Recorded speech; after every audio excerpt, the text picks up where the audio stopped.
Max Verstappen should be banned. At least that's what you would have thought looking at the coverage on Sky Sports. Seriously guys, do we need a QR code for this? I'm glad at least we had Nico Rosberg on the commentary being the voice of reason. He's not afraid to speak his mind. I wish they bring him more here, but what a move from Verstappen, man. We'll come to that in a bit, but it also gave us one of the most hilarious graphics this season, the driver of the day. But that wasn't the highlight of this race. The biggest highlight of this race was Lewis Hamilton in a Ferrari getting overtaken by Nico Hülkenberg in a Kick Sauber.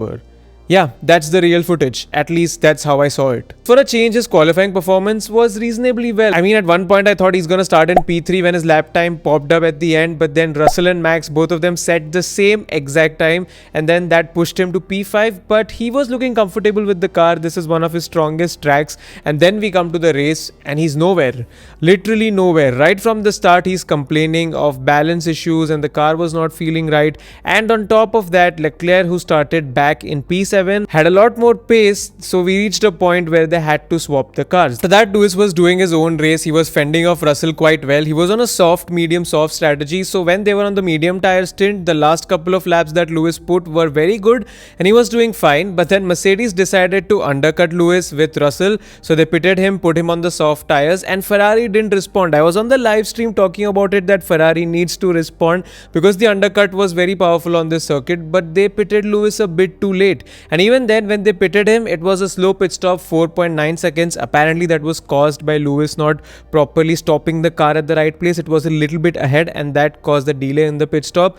But yeah, they didn't respond to the undercut on time. The pit stop was slow, and at the end, Lewis ended up behind Russell and behind Kimi. And then things get progressively worse with the safety car. So everybody's pitting for another set of soft tires. At this point, most of the front runners don't have a fresh set because they've used a lot of them in quali. So Ferrari has a chance. They pit Lewis as well, and he's on a 6-7 lap old soft tires which he's used in the qualifying, so that is quite a worn out set. But behind him is Nico Hülkenberg on a fresh spanking new set of shiny soft tires. So you can imagine the pace difference is going to be massive because these soft tires have been used in quali. And Hülkenberg, after the safety car restart, because he had soft tires, was very quick. In fact, he was quicker than Lewis and a couple of other cars on the front as well. I think he was even quicker than Leclerc if you try and see the lap times, and that's the sole reason why he was able to overtake Hamilton, because after the safety car everybody were patched up quite closely. Hülkenberg had DRS, he was on a much fresher set of tires, and that gave him a very big advantage, especially on a circuit like this. And on top of that, Fred Vasseur after the race confirmed that after the safety car pit stop, Lewis was handling some sort of issue on his car as well, so that could also explain his lack of pace in those last couple of laps. So there were multiple things going wrong. Balance is always a problem on the Ferrari cars. On top of that, apparently they changed the front wing flap of Lewis in the middle stint and they didn't tell him, and then on top of that there was this minor issue in the last couple of laps, and then on top of that I still feel Hamilton needs to get more comfortable with the car. So everything multiplied to get what Lewis calls one of his worst races. And while a lot of people would like to put it down on him, I mean, I agree that he needs to improve his performance in quali as well, but he's been fine in races, and the Ferrari inherently is not a great car. It's just that Leclerc, maybe because he's more familiar with it, he's coping well with it, because even he had an issue in the last 6-7 laps. Toto Wolff apparently said that there was oil dripping from his car, which Ferrari denied, but Ferrari did say that Hamilton and Leclerc both had issues. They were both different issues, but yeah, they were both struggling with something. And even Leclerc keeps complaining about the balance problems on the Ferrari. Maybe he's just getting around with it well, and I think the only reason he stuck to that podium, first of all, he drove very well. He went with a different strategy. He decided to have one less set of soft tire in quali, and in place of that he chose to have an extra set of medium tires. So soft, medium was his strategy, so he could go crazy with the soft tires at the start, put out more pace, pit early, and do a medium stint. So that worked out well for him. And then after the safety car, Red Bull put Max on hard tires, so that's why Leclerc was able to attack him. And then the whole Max Russell incident happened, so that protected him even further. So yeah, that was a good podium for him. That also brought Ferrari P2 in the Constructors' Championship, and honestly it's a big surprise because their car still inherently has a lot of problems. It's one of the only cars in the top teams which has not received any updates. It still has its balance issues, like I said, and then there is also a thing with ride height where they try to risk running their car very low. Even in Spain they ran it quite low, and at the end they had to tell Leclerc to lift and coast, maybe to to avoid a lot of plank wear. So yeah, a lot of things are going on with that car, especially with the ride height. So unless and until they sort it out with the updates, we are not gonna get a full picture. I'm honestly quite shocked with how Mercedes has performed in the triple header, because they are known to have one of the most reliable engine. I mean, this engine has been going on since 2014 and Mercedes comes at the top in terms of reliability. And in the last 3 races, 3 of their cars have had issues. They had problems with Kimi in Imola, then they had problems with Alonso's engine in Monaco race. In Monaco quali as well, Russell had a problem with his engine, and then once again in Spain, Kimi's engine just decided to go off. It's like Lewis left and he took the Mercedes engine reliability with him, because we've never seen that happen, and that poses a big question to McLaren because they also use Mercedes engines. It's sad that it keeps happening to Kimi, but the safety car that he caused actually gave us such an interesting race, because Red Bull pulled off the biggest fumble of all time. So the thing is, before the Spanish Grand Prix, there were rumors that Ferrari approached Christian Horner to be their team principal, and the moment he was around Ferrari, Red Bull starts to fumble with their strategic decisions. First of all, they put Max on a 3-stop strategy, which was fine because that was the only way he was gonna try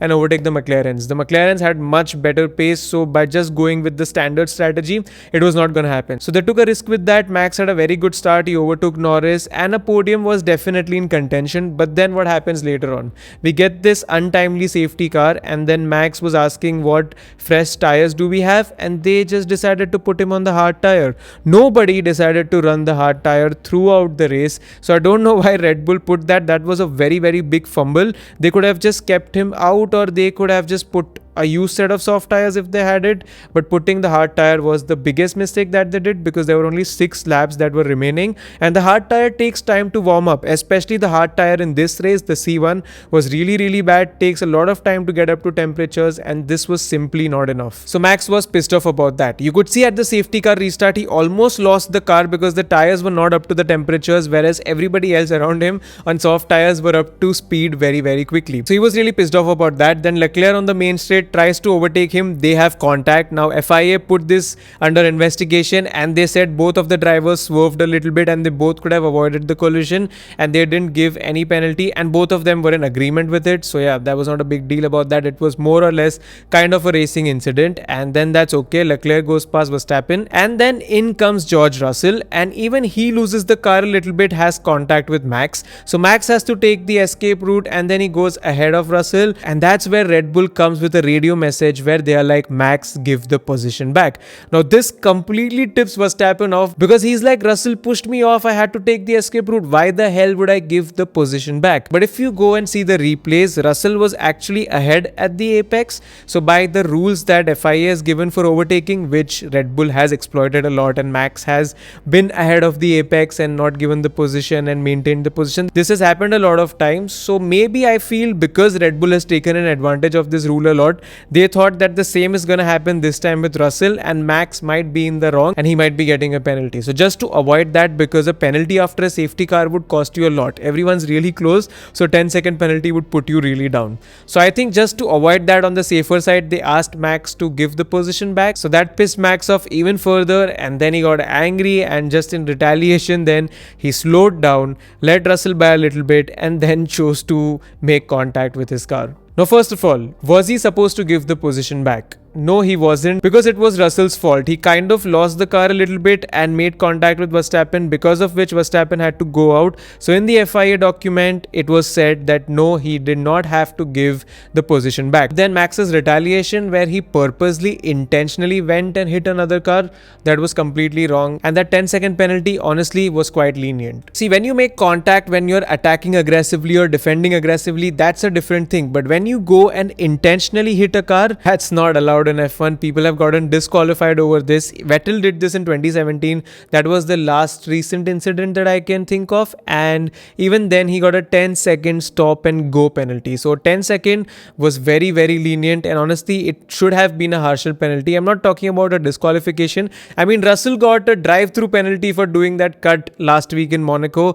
So this definitely deserved a bigger penalty. But I'll tell you, I think what FIA thought, Russell was at fault, then Max retaliated, investigated. So Russell deserved a penalty and Max deserved a more severe penalty. So they just decided to nullify it by not giving Russell a penalty and giving Max a slightly lenient penalty to even things out. But that's not how this is supposed to work. I'm not against Verstappen or anything. It's just that if any other driver also would have done that, I would have said the same thing. And this is the problem with FIA. The thing is that a lot of times they let the outcome decide their decisions. Traditionally, when you give out penalties, they only say that it is based on the offense and not on the outcome. So if you commit an offense, regardless of whether that driver's race is ruined or not ruined, the penalty should be the same. But in reality, multiple times I've noticed that only if there is a big enough accident or the other driver DNFs or something happens, only then they give a stricter penalty. So I just feel that FIA in general needs to be more consistent with the penalties so that these things don't happen. And at the end of the day, Max regretted the move himself because he would have gotten a very good chunk of points regardless, but he ended up being P10 with the penalty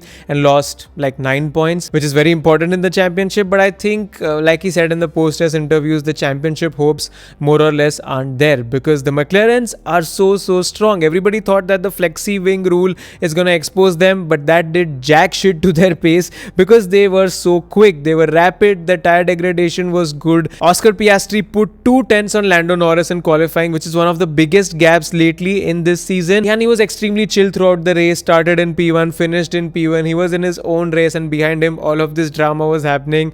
I mean, perfect drive from him. And even with Norris, he didn't seem as depressed as he normally is with a poor performance. I mean, P2 is no poor performance at all, but he's in a championship fight, and normally when he messes up in quali like he did here, when he messes up at start like he did here a bit as well, he was not as down in the post-race interviews. He was chill, he was happy. So maybe he's in a good space mentally, and he's still just 10 points behind in the championship fight. You can climb that ladder up anytime. So let's see. It's gonna be an intra-team championship battle, and I hope it gets spicy. Maybe the Flexi wing rule affected more teams down the line because Kick Sauber suddenly, as you saw, was performing amazingly well. They brought an upgrade package, and on top of that, they were waiting for these Flexi wing rules to be applied. So maybe they know something that we don't know. But yeah, we need to monitor Kick Sauber's performance in the next couple of races, and also Williams and Alpine, because suddenly they were seeming down this race weekend after the Flexi wing clamped down. So was it because of that? Was it some other reason? We'll find out in the next couple of races. Williams particularly had a horrible race. First lap incidences with Sainz and Albon. Then Albon had another problem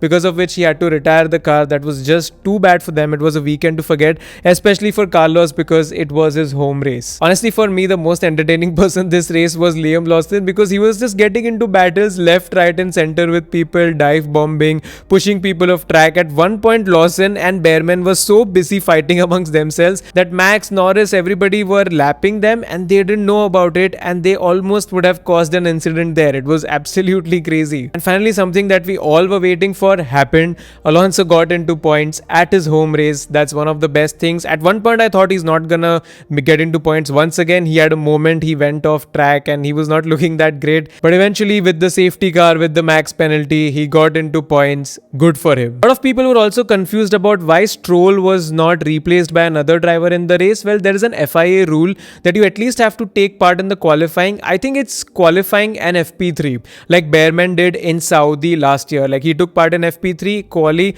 only then you can take part in the race. If you've not taken part in qualifying, then you cannot take part in the race, and that's why they only had to race with one car. And there is a bit of a problem for the next race as well because Aston's reserve driver is competing in some other series. So if Stroll's not back, they'll have to look for another driver. But then Drugovich, their reserve driver, said that he's okay to leave the series and come back in case if there's a chance to drive in F1. So let's see what happens. But I'm pretty sure Stroll would probably be back for the Canadian Grand Prix. Apart from that, if we have to talk about other drivers, Yuki, he was nowhere. I mean, it was a race to forget for him because he started P20, but there was a reason to it. Red Bull went with a different extreme setup on his car that didn't work at all, and because of that they changed all of that after the qualifying, gave him a pit lane start. He crawled back up to P13, but that was still not enough, and that second Red Bull is still gonna be a mystery. I'm sure Isack is sweating right now because lately he's been performing very well, one of the top rookie performances, consistently into points, and Christian Horner has been praising him. So you know what the next step is when Red Bull praises a junior driver.